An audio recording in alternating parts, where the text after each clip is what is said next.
Un instrumento que nos acerque a la realidad y que nos permita fijarnos en ella, reflexionar sobre ella y actuar en consecuencia. Entonces, uno de los objetivos fundamentales es que cada equipo haga un vídeo sobre su barrio, sobre lo que quiera de su barrio, sobre la historia, sobre las costumbres, sobre los problemas, sobre las necesidades. Eso ya cada equipo que haga sobre lo que le parezca. Pero preferiblemente centrados en el barrio, ¿no? o en el distrito, ¿no? Con este cuadro de Magritte que dice que esto no es una pipa. Sabiendo cómo funciona Magritte, sabemos lo que quiere decir, que es que eso no es una pipa, es la pintura de una pipa, la representación de una pipa. Con esto no podríamos fumar ni podríamos, porque esto no es un objeto, es una representación, ¿no? Esto parece un poco ingenuo, pero por ejemplo, hace 2 o 3 días, en una entrevista que le hacían a Antonio Banderas, decía: hace unas noches en el teatro este que tiene en Málaga, estaba yo actuando y se me levanta una señora del público y me dice: ¿pero es usted de verdad? Le estaba viendo y no se lo creía. Sin embargo, mucha gente te discute cosas y cuando le dices que eso no puede ser y tal, dice: pues yo lo he visto en televisión.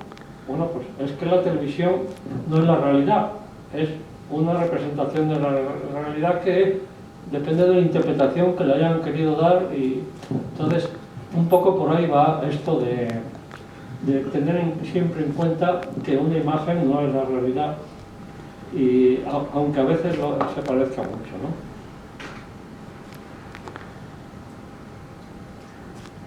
Esta foto, que es un poco antigua, igual no reconocéis al que estaba recibiendo el puñetazo, pero es que no es un puñetazo, porque es el rey.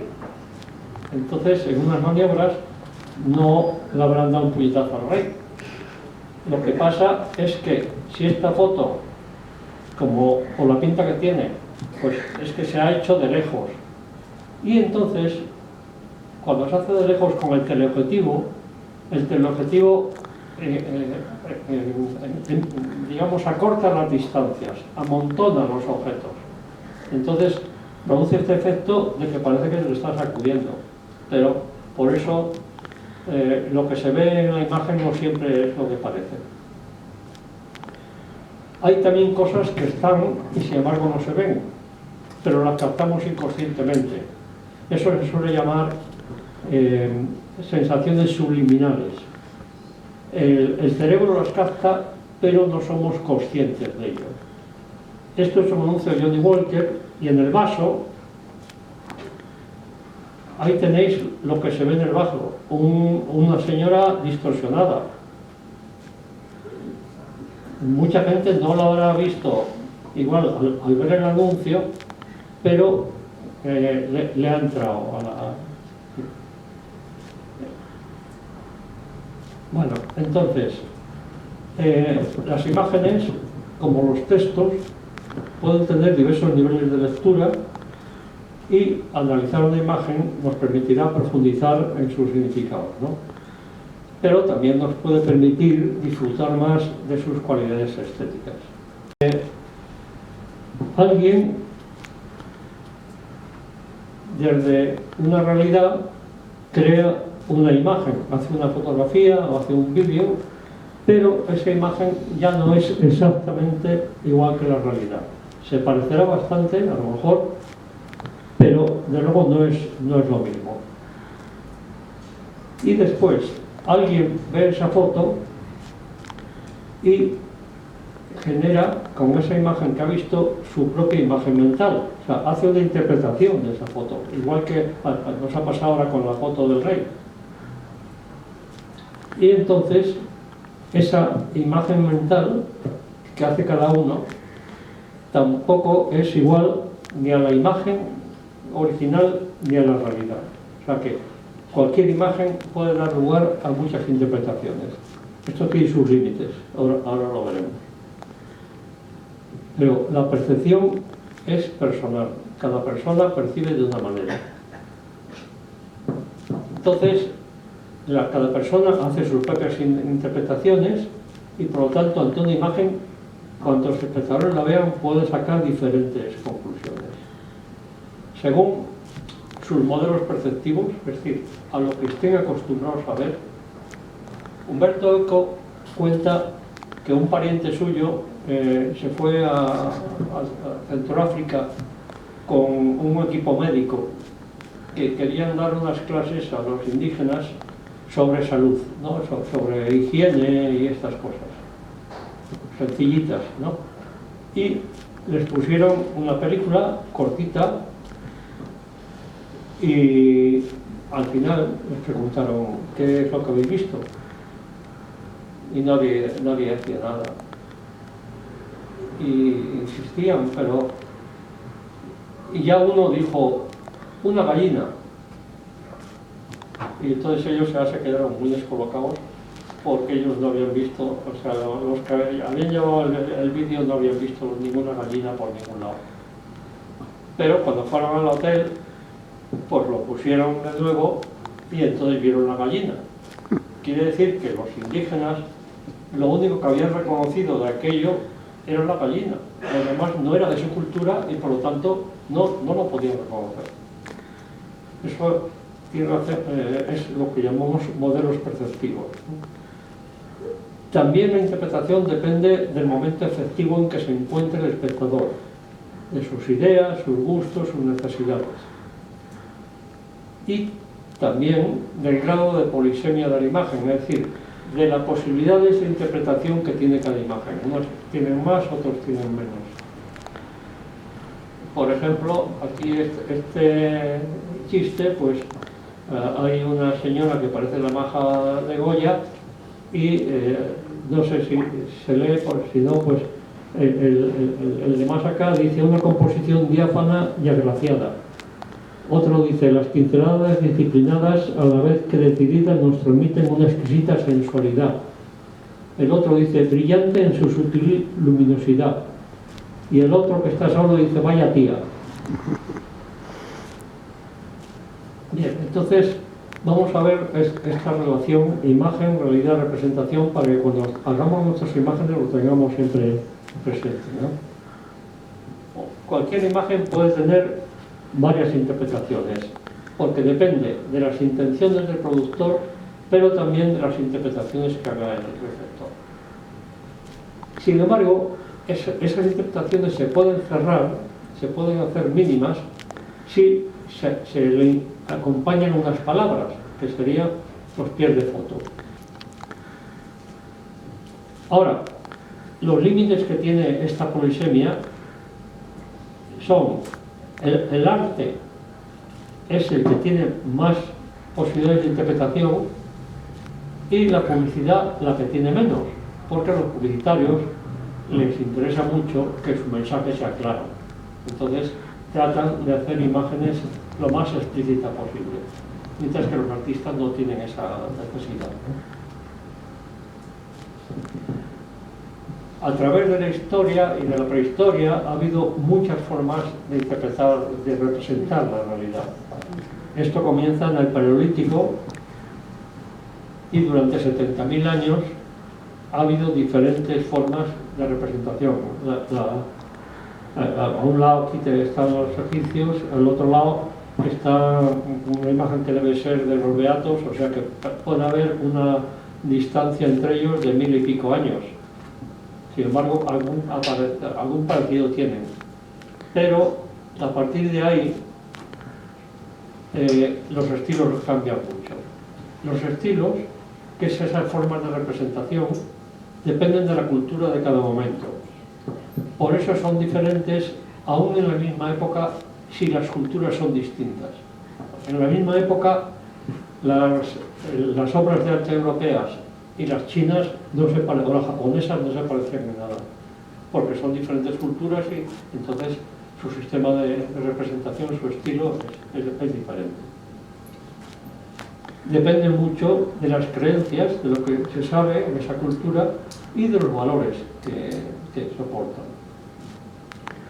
pero sobre todo de las estructuras de poder, porque son las estructuras de poder las que hacen que unos estilos sobrevivan más y otros pues se censuran o se quitan si no conviene, ¿no? Ahora, como nos acostumbremos a ver un tipo de imágenes, es probable que el estilo dominante de cada cultura fuera considerado natural por los contemporáneos, como si no hubiese otros.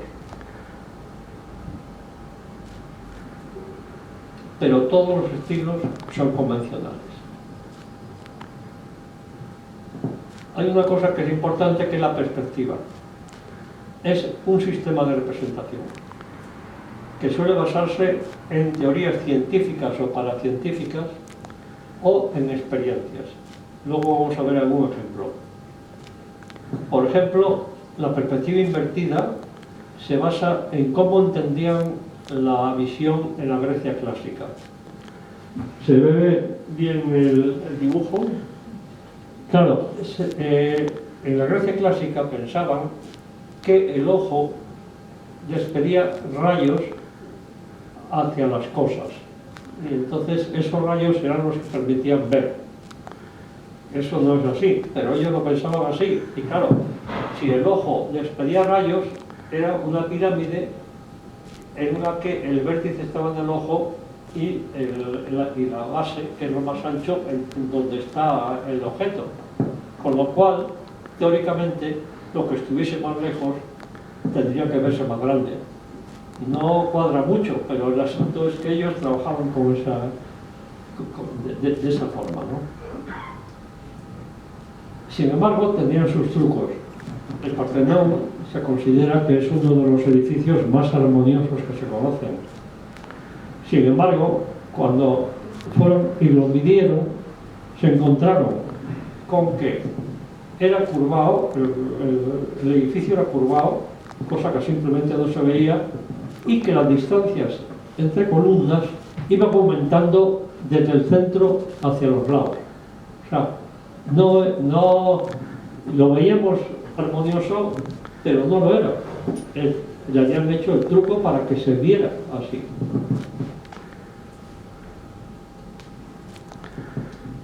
En 1420, Brunelleschi, que es un arquitecto florentino, construye en Florencia el pórtico del Hospital de los Inocentes, y porque en la República de Florencia, en aquel tiempo, los Medici y esta gente consideraban que era una república platónica, en la que las ideas estaban por encima de todo, incluso por encima de la realidad.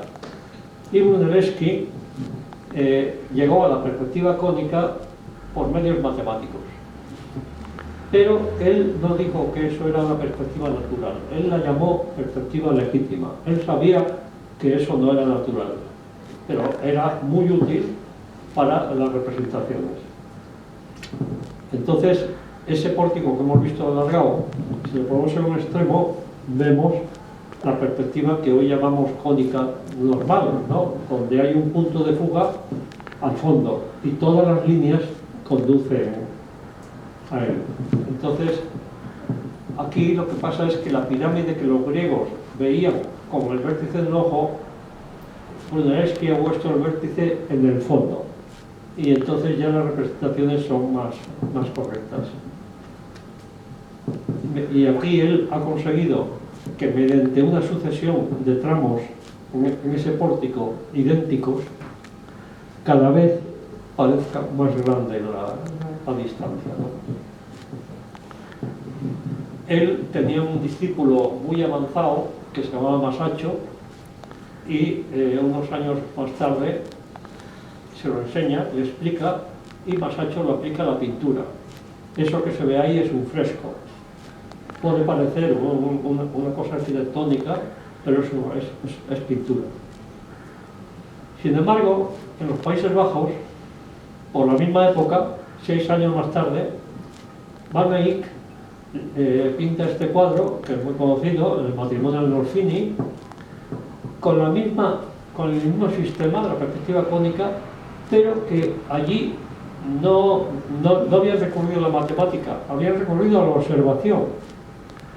Y es que, claro, en los Países Bajos eran fundamentalmente comerciantes y lo que les interesaba era la realidad.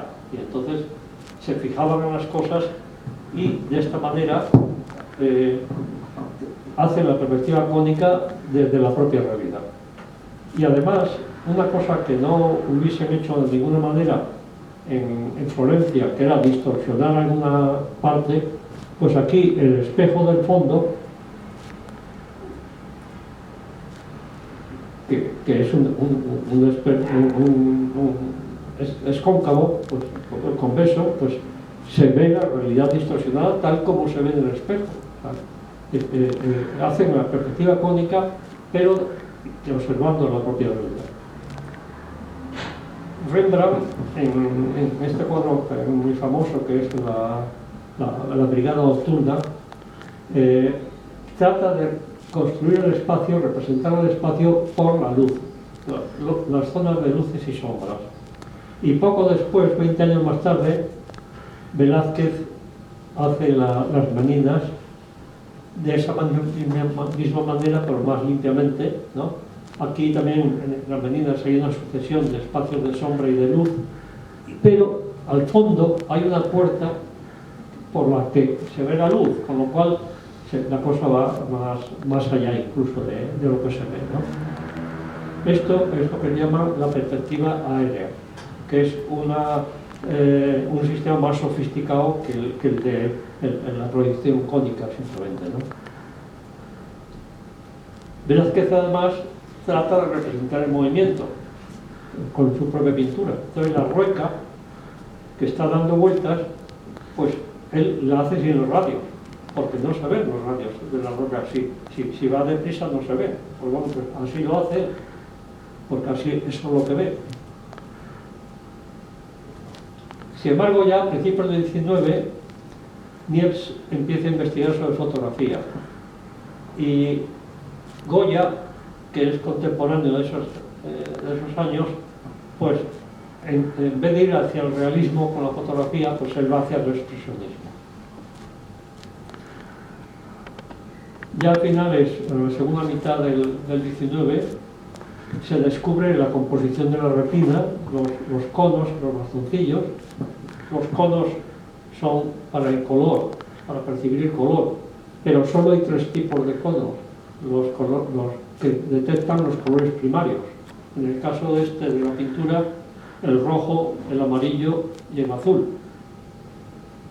Y los bastoncillos son para las formas. Esto es lo que utiliza el impresionismo. Y además, ya conociendo esa forma de percibir de la retina, en esa misma escuela más o menos está el puntillismo, y entonces ellos razonan: si el ojo percibe los colores por separado y luego es el cerebro el que los junta, nosotros en el cuadro vamos a poner los colores separados que ya los junta el espectador. Eso es el puntillismo. A principios del 20, cuando ya la fotografía está desarrollada y esto, pues ya no hace falta el realismo tal cual, y Picasso y otros van al cubismo, que es la fragmentación de la realidad o también vista desde diferentes puntos de vista. Y ya a principios del 20 el abstracto, la abstracción. En el siglo XX, sin embargo, todos esos sistemas se siguen utilizando o se pueden utilizar en la fotografía. Por ejemplo, esta es una fotografía, pero que utiliza el sistema de la perspectiva cónica. Por eso elige un punto de vista en el cual las columnas de la derecha y las sombras producen algo parecido a lo del pórtico de los Inocentes, ¿no? Entonces, esta foto da impresión de ser más profunda, de tener más profundidad que lo que realmente es por ese truco.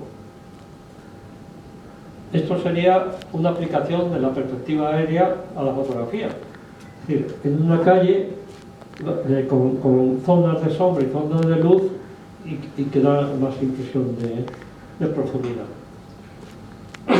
El collage, que utiliza mucho el cubismo, pues ya lo utiliza también la publicidad. La publicidad lo utiliza todo.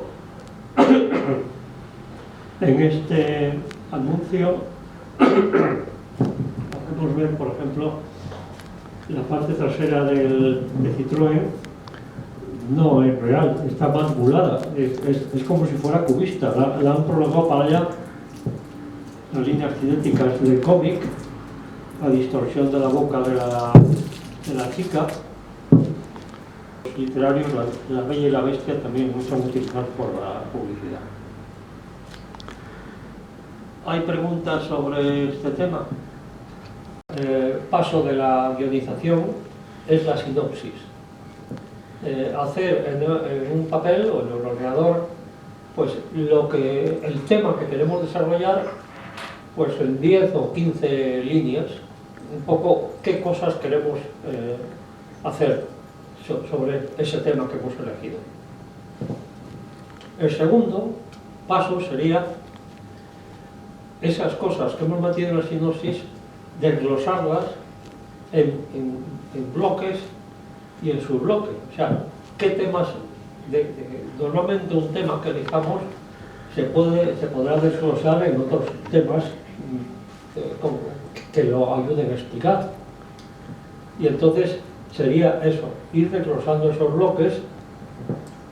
Eso en la ficción se hace con escenas y secuencias, pero en el caso nuestro, como habrá pocas escenas, pues simplemente podemos hacerlo bloques y subbloques.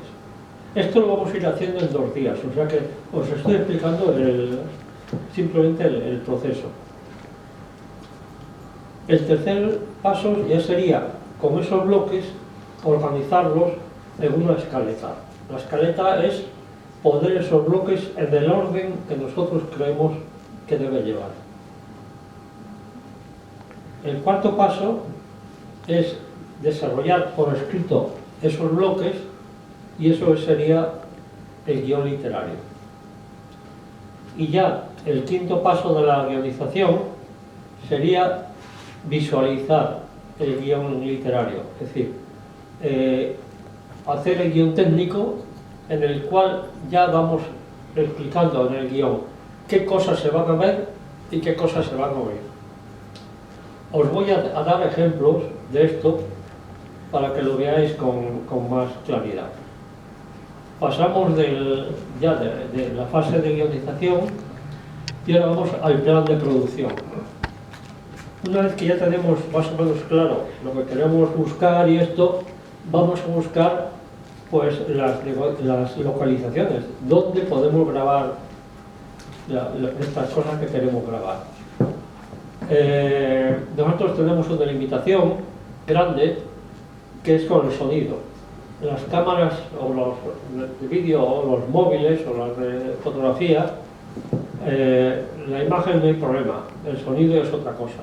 Entonces trataremos de grabar, cuando haya que entrevistar a alguien, tratar de hacerlo en un sitio tranquilo. Si no hay ruidos, mejor. O sea, si es en una habitación, mejor. Pero bueno, si en la calle, con tal de que la calle sea ancha y no haya mucho tráfico, se puede. Y en todo caso, ya lo veremos, pero procuremos, cuando la persona habla y queremos que se vea, cogerla en primer plano, porque así la cámara podrá estar más cerca y entonces el micrófono lo podrá coger mejor. Hay cámaras que, así como tienen el zoom, que es el acercamiento de la imagen, cuando movemos el zoom, algunas cámaras también tienen ese mecanismo en el micrófono. Entonces, si al hacer el primer plano lo hacemos con el zoom, a lo mejor se oye mejor. Entonces ya pasamos a la quinta fase, que es la realización de las imágenes.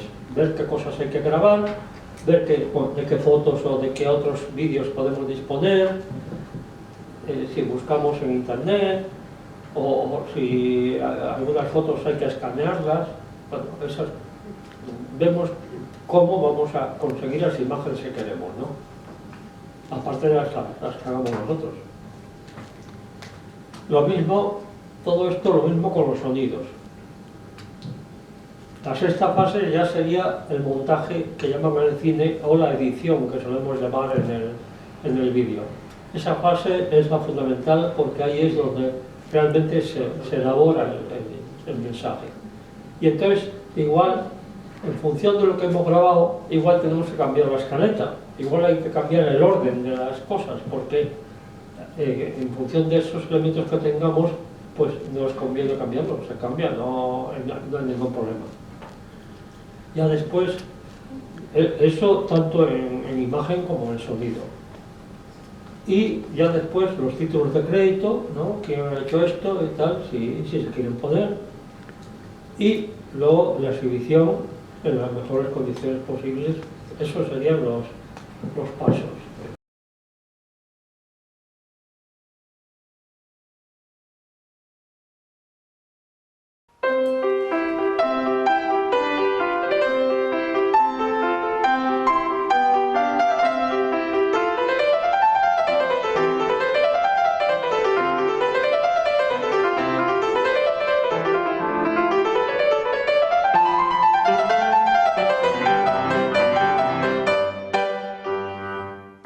En este barrio, Valdebernardo, considero que tenemos un problema de accesibilidad y de barreras arquitectónicas con los encarrilamientos, el cambio de pavimento para que los bastones de las personas ciegas detecten por dónde podemos ir. Considero que no están bien hechos porque no proporcionan la seguridad a la hora de cruzar, no nos dejan bien encaminados para ir en línea recta de una esquina a la otra, y además es confuso el pavimento que han utilizado, que hay veces que ayuda para ir de frente y hay otras veces que intercepta la ruta que traemos. En 2010, el Ministerio de Vivienda dicta una orden de condiciones básicas de accesibilidad y no discriminación para el acceso y utilización de los espacios públicos urbanizados.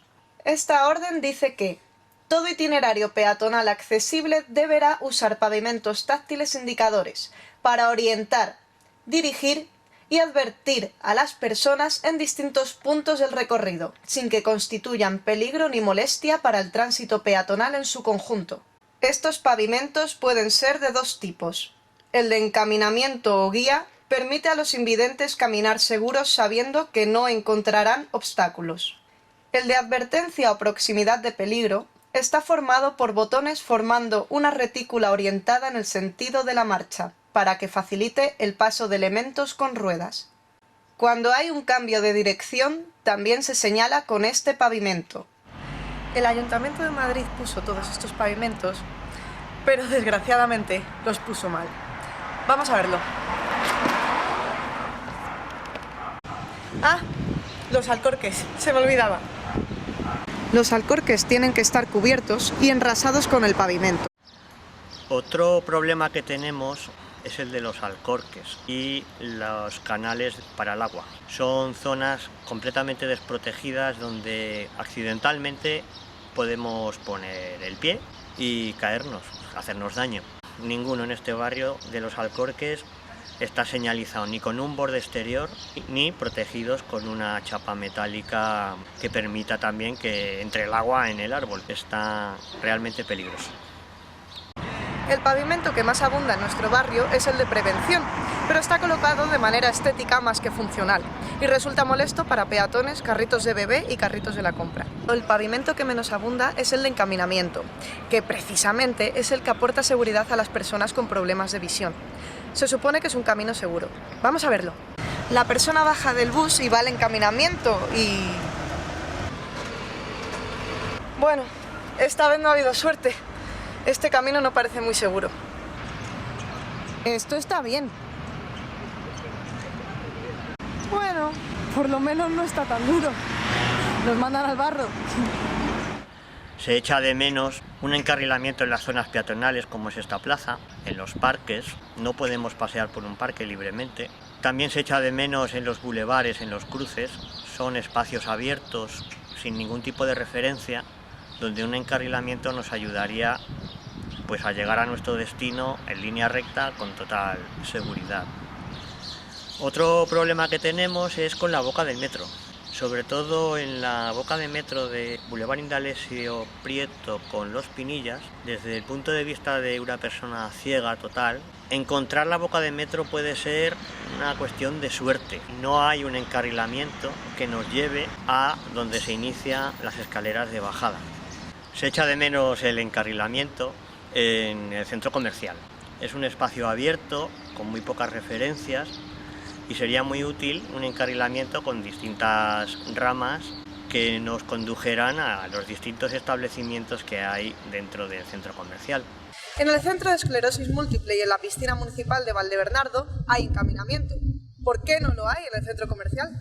La Asociación de Vecinos de Valdebernardo, AFUVEVA, presentó el 13 de octubre de 2016 ante el Pleno de la Junta Municipal del Distrito de Vicálvaro una proposición para que se adaptaran las medidas contenidas en la orden del Ministerio de la Vivienda de 2 de febrero de 2010 en determinadas zonas de Valdebernardo. Esto sería una especie de experiencia piloto y que luego progresivamente se iría extendiendo por todo el barrio y a su vez al distrito de Vicálvaro. Esta proposición fue aprobada por todos los grupos municipales por unanimidad, pero a fecha de hoy y no se ha implementado ninguna de las medidas, que eran las referidas a la adaptación de los alcorques y a la adaptación de los pavimentos táctiles de advertencia de peligro y de encaminamiento.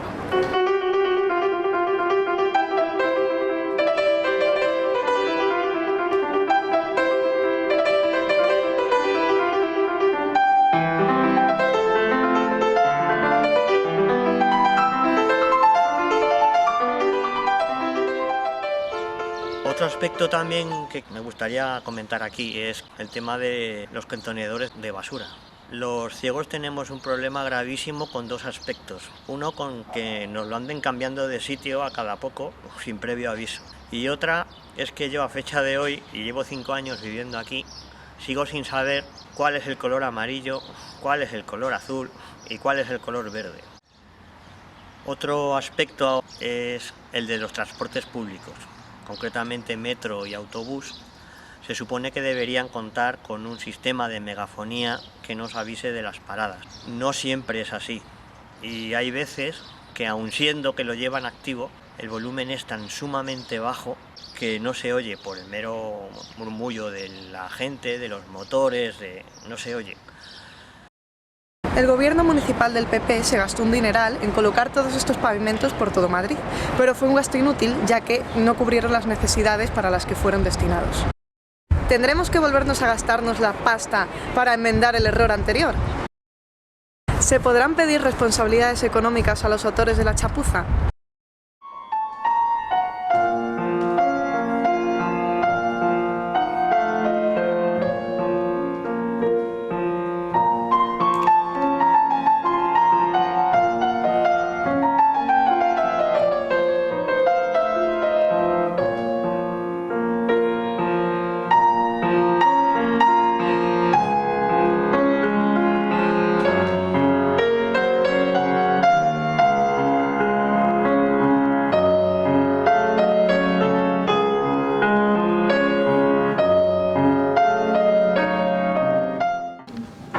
Que buscamos pues fue primero la ley esta de que se habla ahí, luego empezamos a mirar los pavimentos que había en nuestro barrio y hablamos con este señor, que es una persona ciega, y también pensamos que el presidente de la Asociación de Vecinos podría opinar sobre esto y necesitamos una narradora, o un narrador, una narradora. Lo que pasa es que, claro, si la persona ciega y el presidente son hombres, pues mejor meter una narradora.